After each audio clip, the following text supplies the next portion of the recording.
इस एपिसोड की शुरुआत में हम देखते हैं मेगुमी बहुत ज्यादा जख्मी हुआ होता है क्योंकि हारुतो ने उस पर अटैक कर दिया था और उसकी बॉडी से बहुत ज्यादा खून निकल रहा होता है। और तभी वो सोचता है मेरी 10 शैडोज टेक्निक पहले केवल 2 डिवाइन डॉग्स को बुला सकती है। अगर मैं और शिकिगामी का यूज करना चाहता हूँ तो मुझे ये पता लगाना होगा कि उन्हें कैसे वश में किया जाए और यही सेम प्रोसेस से मैं सभी 10 शिकिगामी इकट्ठा कर सकता हूँ। फिर हारुतो कहता है कि तुम तो बहुत ज्यादा जख्मी हो, फिर भी तुम मुझे अपने करीब नहीं आने दे रहे हो, लेकिन जिस तरह से तुम्हारा खून बह रहा है भले ही मैं कुछ ना करूं फिर भी तुम मारे जाओगे। फिर मेगुमी सोचता है शिकिगामी को कंट्रोल कई लोग द्वारा एक साथ भी किया जा सकता है, हालांकि कई लोग द्वारा किया गया कंट्रोल बाद में इनवैलिड हो जाएगा। इसका मतलब सॉर्सरर के लिए ये रिचुअल मीनिंगलेस है, लेकिन भले ही यह मीनिंगलेस हो फिर भी यह यूजफुल हो सकता है। तभी हम देखते हैं उनके पीछे एक धमाका होता है जिससे हारुतो चौंक जाता है और तभी मेगुमी सोचता है हालांकि शिकिगामी का यूज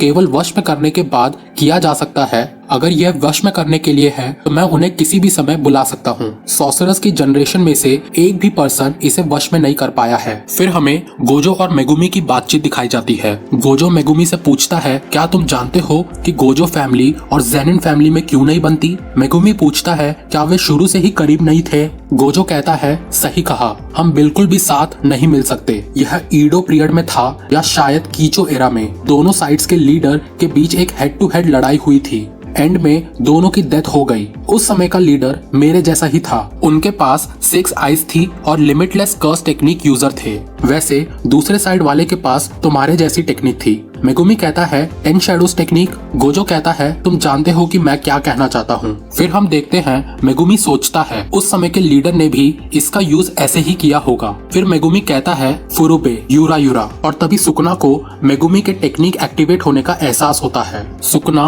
उराउमे से कहता है कि मुझे अभी कुछ अर्जेंट काम है, मैं जल्दी अपनी फ्रीडम वापस पा लूंगा। प्रिपरेशन में लापरवाही नहीं होनी चाहिए, बाद में मिलते हैं। और फिर हम देखते हैं मेगुमी अपनी टेक्निक एक्टिवेट करता है। हारुतो ये देखकर कहता है मुझे फंसाया गया है, यह एक रिचुअल है। उसने एक रिचुअल शुरू कर दिया है और मुझे इसमें फंसा दिया है। मेगुमी कहता है 8 हैंडल स्वॉर्ड डाइवर्जेंट सीला डिवाइन जनरल माहोरागा। फिर मेगुमी इटाडोरी को याद करते हुए मन में कहता है सॉरी इटाडोरी और हारुतो को देख के कहता है मैं पहले मरने जा रहा हूँ, इसीलिए गुड लक। और फिर माहोरागा मेगुमी को दूर फेंक देता है। हारुतो यह देख के डर जाता है। रुको रुको रुको रुको, क्या मजाक है ये, और मेगुमी को उठने को कहता है और तभी माहोरागा हारुतो पे अटैक कर देता है। फिर हमें हारुतो की टेक्निक के बारे में बताया जाता है। कर्स यूजर हारुतो की टेक्निक डेली लाइफ में छोटे छोटे मिरेकल्स को मेमोरी से मिटाकर उन्हें स्टोर करना है। स्टोर्ड मिरेकल्स उसकी आंखों के चारों ओर पैटर्न के रूप में प्रकट होंगे और एक क्रिटिकल सिचुएशन में रिलीज होंगे, लेकिन यह बात उसे मालूम ही नहीं है। और तभी हम देखते हैं सुकुना हारुतो को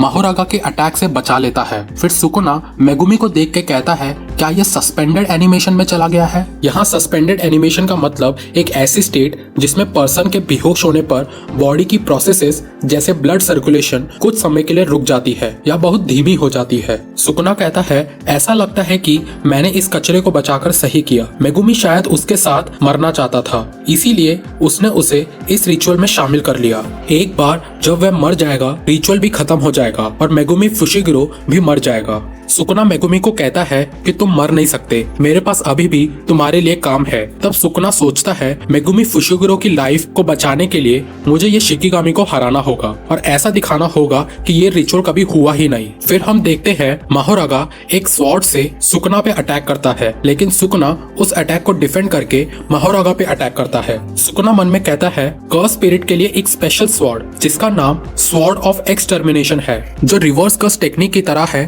और पॉजिटिव एनर्जी कैरी करता है। अगर मैं कर्स स्पिरिट होता तो मैं पहले ही स्ट्राइक से गायब हो जाता। फिर हम देखते हैं एक इंटेंस फाइट सुकुना और माहोरागा के बीच में। फाइट इतनी इंटेंस हो रही होती है कि सभी लोग लड़ाई की आवाज को सुन के डर रहे होते हैं। तभी सुकुना और माहोरागा फाइट करते करते लोगों के बीच में पहुंच जाते हैं और माहोरागा वहां के लोगों को भी मार देता है। और फिर सुकुना माहोरागा पे अटैक करके उसे दूर फेंक देता है। फिर माहोरागा सुकुना पे स्वॉर्ड से अटैक करता है। सुकुना अपने दांतों से उस स्वॉर्ड को तोड़ देता है और फिर सुकुना और माहोरागा के बीच इंटेंस फाइट होती है। उनकी फाइट इतनी जबरदस्त होती है कि पूरा शहर तहस नहस हो जाता है। माहोरागा सुकना को काफी टफ फाइट देता है, जिससे सुकना हंसते हुए कहता है अब तुम मेरी टेक्निक देख सकते हो। फिर सुकना अपनी टेक्निक यूज करके माहोरागा के हाथ को काट देता है। फिर माहोरागा एक बड़े से बिल्डिंग को उठाकर सुकना पे अटैक करता है, लेकिन सुकना आसानी से उस अटैक को डिफेंड कर लेता है, जिसकी वजह से आसपास बहुत तबाही होती है।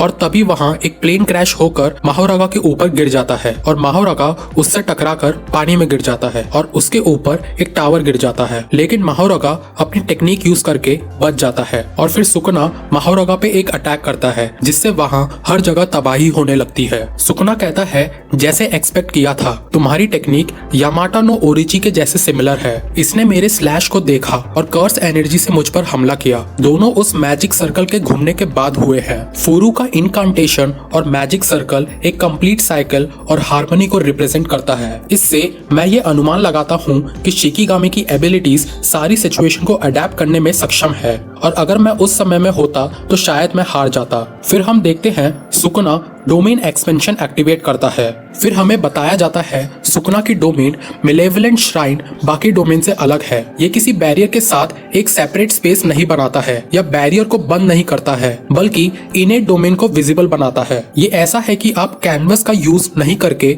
लेकिन सीधे आसमान में पेंटिंग करने जैसा है। ये एक ट्रूली डिवाइन टेक्निक है। इसके अलावा ओपोनेंट के भागने के रूट पर बाइंडिंग वाव के साथ ये गारंटेड हिट्स की रेंज को मैक्सिमम 200 मीटर के रेडियस तक बढ़ा देता है। ये देखते हुए कि ये इफेक्ट मेगुमी को अफेक्ट करेगा, सुकना ने जमीन पर रेंज को 140 मीटर के रेडियस तक कम कर दिया है। फिर हम देखते हैं सुकना अपनी टेक्निक से माहोरागा को उड़ा देता है, जिससे हर जगह तबाही मचने लगती है। फिर हमें बताया जाता है कि सुकना के स्लैश अटैक के 2 टाइप्स हैं। गारंटेड हिट रेंज के अंदर क्लीव का यूज कर्स एनर्जी वाले लोगों के अगेंस्ट यूज किया जाता है, जबकि डिसमेंटल का यूज उन लोगों के अगेंस्ट किया जाता है जिनके पास कर्स एनर्जी नहीं है। इससे पहले कि मलेवलेंट श्राइन गायब हो जाए, हमले की एक एंडलेस सीरीज होगी। माहोरागा को तोड़ने का यही एक तरीका है। ओपोनेंट के लिए इस टेक्निक का यूज करें और टेक्निक समझने से पहले ही उसे मार डाले। क्लीव ये रिक्वायरमेंट को पूरी करता है, लेकिन अगर वह स्लैश की एक्ट को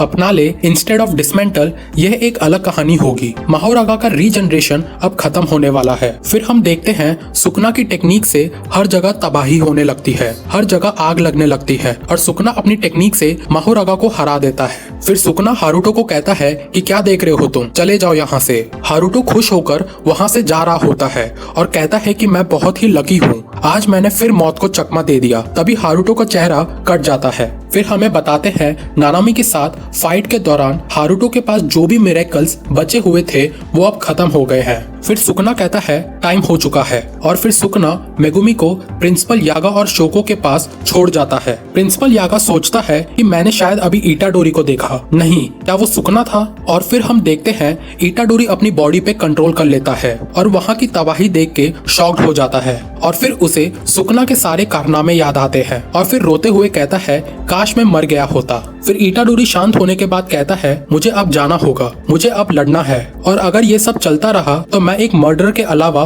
और कुछ नहीं हूँ। फिर हम देखते हैं नानामी आधा जला हुआ चलते हुए आ रहा होता है, और इसी के साथ एपिसोड खत्म हो जाता है। वीडियो से रिलेटेड कोई भी सजेशन हो तो प्लीज कमेंट में जरूर बताना। Thank you.